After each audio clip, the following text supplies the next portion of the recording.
В мир удивительных фактов и сюжетов учащихся 7 класса проводит Айшат Магомедовна Полонкоева. Она преподаватель истории и обществознания.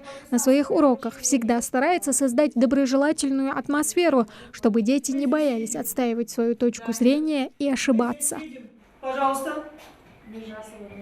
Межрасовые войны в данном случае, скорее всего, это были войны за колонии, за рабов, конечно.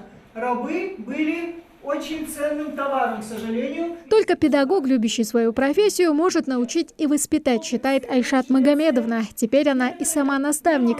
Стать преподавателем ее вдохновили педагоги. Сначала учитель начальных классов, потом уже преподаватели истории. Бекова Лидия Маулиевна, это был учитель истории. Она у нас преподавала в средней школе номер 17 села Верхние Очелуки. Ну и это, конечно, Долгиева Марьям Билановна.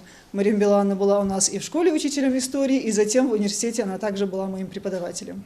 Вот, наверное, вот их образ учителя правильного, интеллигентного, красивого, всегда очень четко готового к своим урокам. Вот это, наверное, меня и больше всего привлекло и заставило впоследствии стать учителем. Уроки, внеучебная работа, отчеты, классное руководство и не только. Современный учитель не просто наставник, который несет свет знаний. Это настоящий универсал, который должен идти в ногу со временем и все успевать, чтобы всегда быть на одной волне с учениками.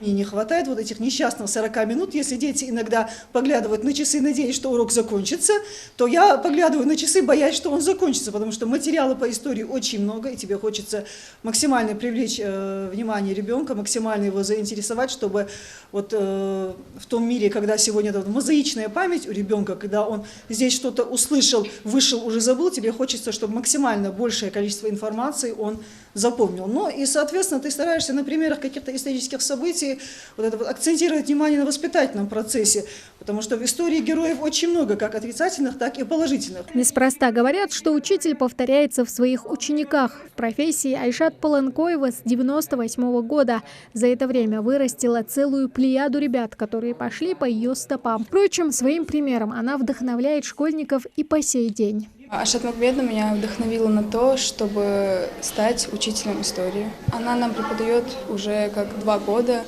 и мне очень нравится ее урок, то, как она ведет урок. Я все прекрасно понимаю, и благодаря ей я очень сильно полюбила историю и много чего узнала. Почетный работник образования Российской Федерации, учитель высшей категории, профессионал, который является также председателем предметной комиссии ЕГЭ по истории в регионе. Не педагог, а целый клад, говорят про Айшат Полонкоеву коллеги. Является экспертом единого госэкзамена по обществознанию. Прекрасный педагог, прекрасный человек, замечательная коллега. Ну, только самые положительные отзывы. У Айшат Магомедовны в сентябре уже будет новый класс. Сейчас она готовит своих подопечных к государственным экзаменам. Тамара Хашагульгова, Асхаб Белакеев, Новости 24.